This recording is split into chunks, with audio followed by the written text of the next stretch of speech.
Hello students, how are you? I hope you all are okay and be continue your study at home. तो बच्चों, आज हम class 6 की social science का chapter number 9 read करेंगे. Okay बेटा, आपकी सोशल साइंस बुक के 3 पार्ट्स हैं. तो हम सेकंड पार्ट यानी यूनिट 2 का चैप्टर नंबर 1 और बुक के अकॉर्डिंग आपका चैप्टर नंबर 9 रीड करेंगे. ठीक है, तो चैप्टर का नेम है हमारा डाइवर्सिटी. तो डाइवर्सिटी क्या होती है जानते हो आप?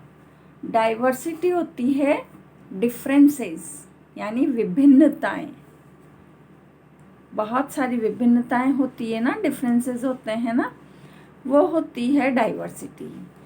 अब हम इस संदर्भ में बात कर रहे हैं कि हमारे इंडिया में किन किन चीज़ों में डाइवर्सिटी है. तो कुछ लेसन में हाइलाइट्स हैं, उनके बारे में हम बात करते हैं. Diversity in caste and religion. India में हमारे कैस्ट नहीं है, ये यहाँ पे आपके मिस प्रिंट है. डाइवर्सिटी इन कास्ट यानी जाति में और धर्म में बहुत विभिन्नताएं हैं. आपने देखा होगा इंडिया में बहुत सारी कास्ट हैं, बहुत सारे रिलीजन्स हैं. हाँ, देखने को आते हैं ना हमारे. और कुछ हिस्टोरिकल फैक्टर्स हैं जो कि हमारी डाइवर्सिटी को इन्फ्लुएंस करते हैं, इफ़ेक्ट करते हैं. हमारी इंडिया में जो डाइवर्सिटी है उसको इफ़ेक्ट करने वाले बहुत सारे फैक्टर्स हैं, उनके बारे में हम इस चैप्टर में रीड करेंगे. ओके, तो let start our chapter. Page number 52 and paragraph number 1. ठीक है. As we look around we find that the people with whom we live are not the same in many ways. आपने देखा होगा कि जब हम अपने चारों ओर देखते हैं तो जितने भी लोग हैं जो हमारे आसपास रहते हैं वो सेम नहीं होते हैं कई तरीक़ों से. कोई कलर में डिफरेंट होता है, कोई हाइट में डिफरेंट होता है, कोई स्किन से डिफरेंट होता है. तो मैनी वेज हर आदमी अलग अलग होता है.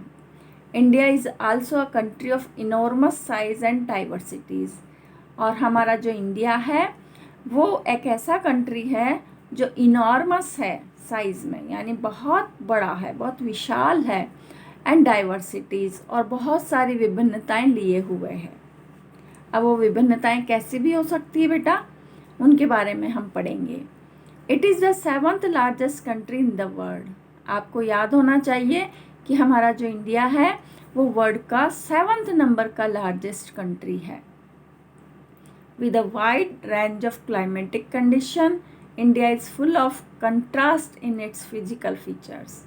हमारे इंडिया की जो क्लाइमेटिक कंडीशन है वो भी कैसी है, डिफरेंट है और full of contrast physical features. और यहाँ के जो फिजिकल फीचर्स हैं वो भी डिफरेंट हैं, फुल ऑफ कंट्रास्ट है. यानी कहीं पर माउंटेन है, कहीं पर रिवर्स हैं, कहीं पर घने फॉरेस्ट हैं, हाँ, कहीं पर प्लेच्यूज हैं. देखा होगा आपने, पढ़ा भी होगा आपके सोशल साइंस की जो पहले आपकी 5th क्लास में बुक्स थी उसमें, कि विभिन्न फिजिकल फीचर्स हैं हमारे इंडिया के लैंड के. Various kinds of foods. हमारे यहाँ पर कई तरीके के भोजन खाए जाते हैं. डिफरेंट फेस्टिवल्स मनाए जाते हैं. डिफरेंट रिलीजन्स हैं हमारे यहाँ पे, कोई हिंदू, कोई सिख, कोई मुस्लिम, कोई जैन. देखते हो ना आप, can be seen in India. There is a common culture thread which bind us all. और इन सब डिफरेंसेस के होते हुए भी हमारी जो कल्चर है वो क्या है, कॉमन है. और इसी कॉमन कल्चर थ्रेड ने हमें बाइंड किया हुआ है, यानी एक दूसरे से बांधा हुआ है. ठीक है, तो देखिए आप यहाँ पर कुछ डाइवर्सिटीज़ बताई हुई है. जैनिज़्म, हिंदुइज़्म, बुद्धिज़्म, ये सब रिलीजन है. क्रिश्चियनिटी, सिखिज़्म एंड इस्लाम यानी मुस्लिम्स. तो ये सारी डाइवर्सिटीज़ हैं हमारे रिलीजन की. जो इंडिया में पाई जाती हैं। अब हम पढ़ते हैं diversity in caste and religion. The people living in different parts of India are different. They belong to different castes, races and tribes. हमारे इंडिया में डिफरेंट पार्ट्स में डिफरेंट टाइप के लोग रहते हैं और वो डिफरेंट कास्ट को बिलोंग करते हैं। उनकी अलग अलग जातियां हैं, उनकी अलग नस्लें हैं और उनकी अलग अलग जनजातियां हैं। Their faces, figures, food, dresses, social customs and languages are different. हम ये देखेंगे कि उनके फेसेस भी डिफरेंट हैं, उनके फिगर्स, बॉडी के जो फिगर्स हैं वो भी डिफरेंट होते हैं, उनके फूड हैबिट्स भी डिफरेंट हैं, उनकी ड्रेसेस भी डिफरेंट है, स्टेट वाइज अलग अलग ड्रेसेस होती हैं, उनके सोशल कस्टम्स भी डिफरेंट होते हैं और उनकी लैंग्वेजेस भी डिफरेंट होती है। हमारे इंडिया के अलग अलग स्टेट्स में अलग अलग टाइप की डिफरेंसेस हमें मिलती है। ठीक है, अब हम आते हैं in the sphere of religion also great varieties found in India. Religion के अकॉर्डिंग इंडिया में बहुत सारी वेराइटी पाई जाती है। Hinduism, Islam, Sikhism, Christianity, Jainism, Buddhism etcetera भी पढ़ा था हमने। Are followed by different section of Indian population, जो कि हमारे यहाँ की जो पॉपुलेशन है उनके द्वारा फॉलो की जाती हैं। Our constitution has accepted these diversities and people can worship God in their own way. हमारे कॉन्स्टिट्यूशन में भी, हमारे संविधान में भी ये एक्सेप्ट किया गया है इन डाइवर्सिटीज़ को, कि लोग इन डाइवर्सिटीज़ को अपनाते हुए अपने गॉड की वर्शिप अपने तरीके से कर सकते हैं। जैसे सिख गुरुद्वारा जा सकते हैं, हिंदू टेम्पल में जा सकते हैं, इस्लाम रिलीजन वाले जो हैं, मुस्लिम रिलीजन वाले, वो मॉस्क्यू में जाकर अपने गॉड की प्रे कर सकते हैं। They go to temple, mosque, gurudwaras and churches for praying. The modes of worship also vary even with people following the same religion. All religions teach love, faith, compassion, tolerance and brotherhood. जो सभी हमारे India के जितने भी religions हैं, जितने भी धर्म हैं, वो हमें क्या सिखाते हैं? वो सिखाते हैं लव, यानी प्यार के साथ, प्रेम के साथ रहना, फेथ, एक दूसरे में विश्वास करना, और कंपेशन, एक दूसरे के प्रति दया का भाव रखना, टॉलरेंस यानी सहनशीलता, एंड ब्रदरहुड, भाईचारा। तो रिलीजन हमें ये सब चीज़ें सिखाता है। दूसरी डाइवर्सिटी है हमारे यहाँ पर रिलीजन के अलावा लैंग्वेज की। आप किसी भी अलग अलग स्टेट में चले जाओ, वहाँ की आपको डिफरेंट लैंग्वेजेस मिलेंगी। Okay, there are 23 languages that are spoken in India by millions of people और मोर। हमारे इंडिया में लगभग 23 लैंग्वेजेस बोली जाती है और कई मिलियंस लोगों के द्वारा। द 22 लैंग्वेजेस आर, हमारे यहाँ की जो 22 लैंग्वेजेस हैं जो हमारे कॉन्स्टिट्यूशन में मान्य की गई हैं, वो हैं हिंदी, संस्कृत, पंजाबी, सिंधी, गुजराती, मराठी, बंगाली, असमीज, उर्दू, उड़िया, तमिल, तेलुगु, कन्नड़, मलयालम, नेपाली, कश्मीरी, मणिपुरी, कोंकणी, सांथली, मैथिली, बोडो एंड डोगरी। ये कुछ ऑफिशियल लैंग्वेजेस हैं और हमारी जो मदर टंग है वो क्या है? हिंदी है। ठीक है ना। तो हमारी लैंग्वेजेस की भी डाइवर्सिटी इंडिया में बहुत मिलती है। ठीक है, अब आप आते हैं हम इकोनॉमिक डाइवर्सिटी पे। हमारी जो इकोनॉमिक विभिन्नताएं हैं वो क्या क्या हैं? Early man moved from place to place in search of food. जो आदि मानव था बहुत समय पहले का, वो क्या करता था? एक स्थान से दूसरे स्थान पर भोजन की तलाश में घूमता था। He did not know the art of agriculture. उसको ये कला पता नहीं थी कि एग्रीकल्चर कैसे की जाती है, खेती कैसे की जाती है, उसका ज्ञान नहीं था उसको। When he knew about the agriculture, he and all his companions engaged themselves in agriculture. जब उसको खेती बाड़ी का ज्ञान हुआ तो वह और उसके जितने भी साथी थे अर्ली मैन, उन्होंने अपने आप को एग्रीकल्चर में एंगेज कर लिया, यानी एग्रीकल्चर करने लगे, खेती करने लगे। But as the time pass, लेकिन जैसे जैसे समय गुजरा, he came to realise that there was no need for all to be engaged in this job. तो उन्हें लगा कि अब हम सभी को एग्रीकल्चर में ही एंगेज नहीं रहना चाहिए, कुछ दूसरा जॉब भी करना चाहिए। So now they were engage in other works as in production of certain goods और in defence for their enemies. 10 division of labour started. फिर उस समय उन्होंने कुछ अलग अलग जॉब ढूंढे, जैसे कुछ सर्टन गुड्स का प्रोडक्शन करना स्टार्ट किया उन्होंने, कुछ उन्होंने अपने एनिमीज़ से प्रोटेक्शन के लिए डिफेंस के आर्म्स वगैरह बनाने स्टार्ट किए। तो तब से ही फिर क्या हो गया, जो लेबर का जो डिवीज़न था वो स्टार्ट हो गया कि फलां व्यक्ति फलां काम करेगा। ये उनका श्रम का विभाजन हो गया। ठीक है। तो कुछ now people are engage in dairy products, और कुछ लोग डेयरी प्रोडक्ट्स में एंगेज हो गए, यानी पशुपालन करते थे, दूध निकालते थे और उससे संबंधित कार्य करते थे। फिशिंग एंड फॉरेस्ट्री, लोग मछली पालन करते थे, फॉरेस्ट्री करते थे। दीज आर प्राइमरी एक्टिविटीज़, ये सारी जो एक्टिविटीज़ थी वो क्या थी, प्राइमरी एक्टिविटीज़ थी। इनको प्राइमरी ऑक्यूपेशन भी बोला जाता है। Soon they manufactured goods from primary products in industries, और फिर बाद में जल्दी ही वो इन मैन्युफैक्चर्स से, इन प्राइमरी एक्टिविटीज़ से कुछ प्रोडक्ट तैयार करने लगे, प्राइमरी प्रोडक्ट से इंडस्ट्रीज़ में, कारखानों में। तो कारखानों में जो ये प्रोडक्ट तैयार किए जाते थे वो कौन सी एक्टिविटीज़ कहलाई, सेकेंडरी एक्टिविटीज़, यानी सेकेंडरी ऑक्यूपेशन। तो ऑक्यूपेशन को भी डिवाइड कर दिया गया। Villages developed into towns and towns into cities, and third type of activities were developed. फिर धीरे धीरे क्या हुआ, विलेजेस जो थे, गांव जो थे, वो टाउन्स में बदल गए, और टाउन्स जो थे वो सिटीज़ बन गए, और थर्ड टाइप की एक्टिविटी विकसित हुई। These activities are called territory activities. और थर्ड टाइप की जो ऑक्यूपेशन थे वो क्या कहलाए, टेरिटरी ऑक्यूपेशन। और इन ऑक्यूपेशंस में क्या क्या कार्य करते हैं हम, teaching, banking, engineering etcetera are territory activities.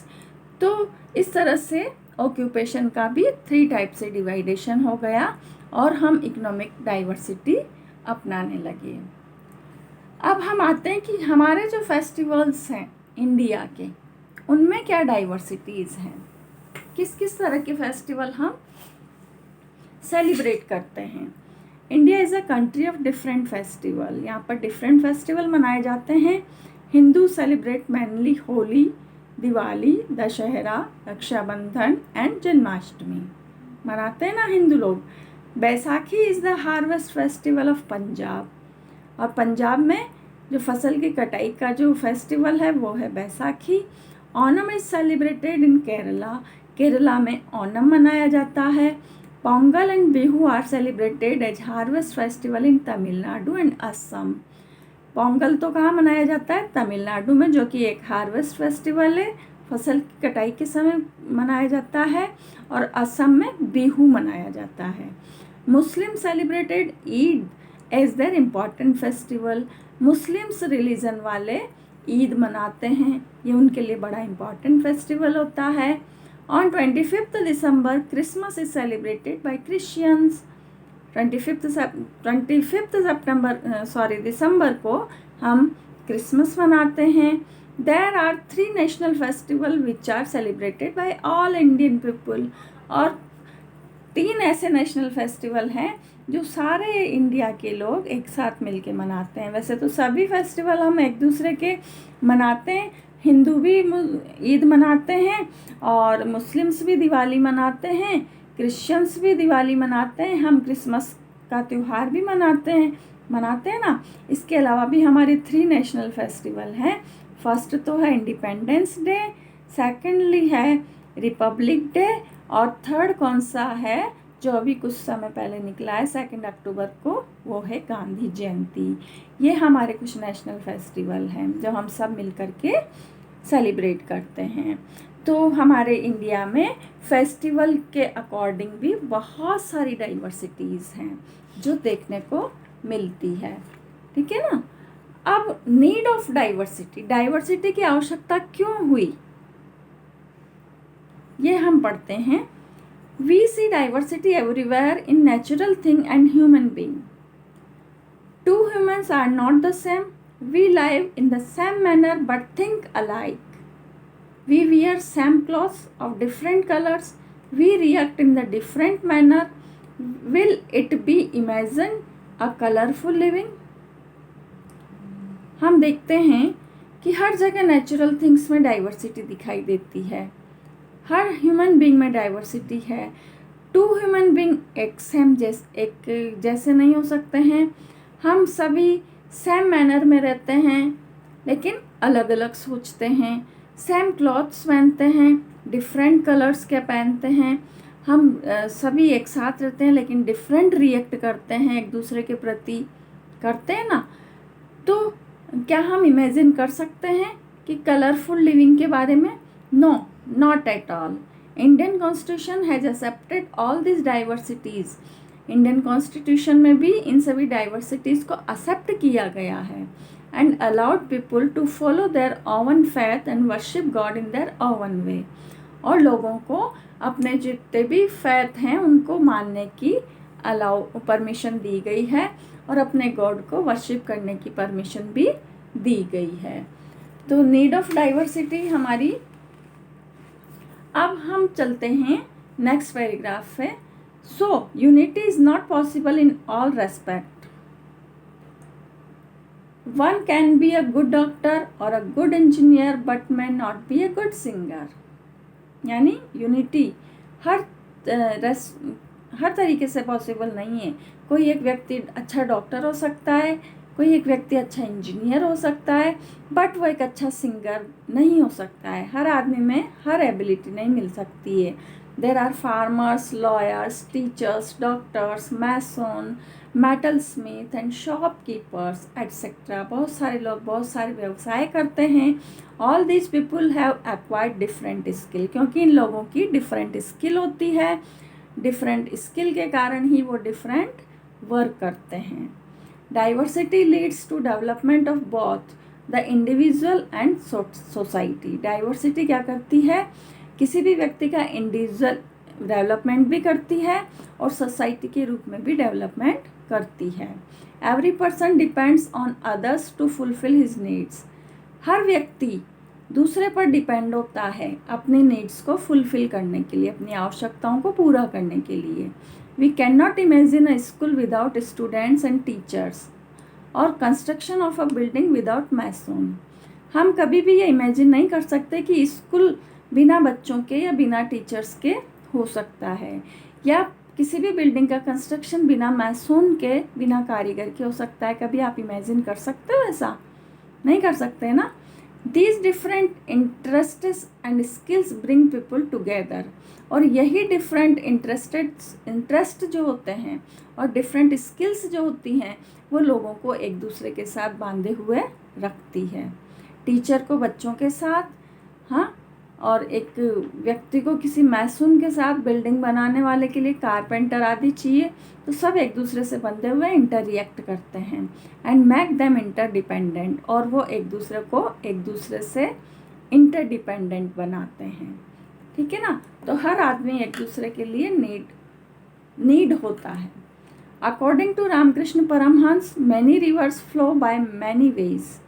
Ramakrishna Paramahamsa बहुत बड़े विद्वान हुए हैं जो उन्होंने बताया कि कई नदियाँ बहती है कई तरीक़ों से, but they fell into the sea. अंत में जाकर वो कहाँ मिल जाती है? सी में मिल जाती है। दे आर ऑल वन, और सब एक हो जाती हैं। So diversity has its need and importance. इस कारण से डाइवर्सिटी की आवश्यकता होती है और इम्पोर्टेंस होती है। It adds to variety. Diversity के कारण बहुत सारी वेराइटीज़ होती हैं and lustre in human life, और मानव के जीवन में एक चमक आती है। But these diversities can not be allowed to divide and weaken us. लेकिन कभी भी ये डाइवर्सिटीज़, ये विभिन्नताएँ हम सभी को अलाउड नहीं करती डिवाइड होने के लिए और कमज़ोर होने के लिए। डाइवर्सिटीज़ क्या करती है? हम सभी को बांधे रखती है और यूनाइटेड बनाती है, यानी संगठित बनाती है। तो आपको समझ में आया है यहाँ तक हमने पढ़ा जो, ठीक है ना। तो आज के लिए बस हम इतना ही रीड करेंगे, जितना आज पढ़ाया गया है आपको उसको आप सेल्फ स्टडी करें। कुछ प्रॉब्लम आती है तो आप उसका सॉल्यूशन कमेंट बॉक्स में पूछ लें, ठीक है ना बेटा। तो आज के लिए बस इतना ही, फिर मिलेंगे, गुड बाय।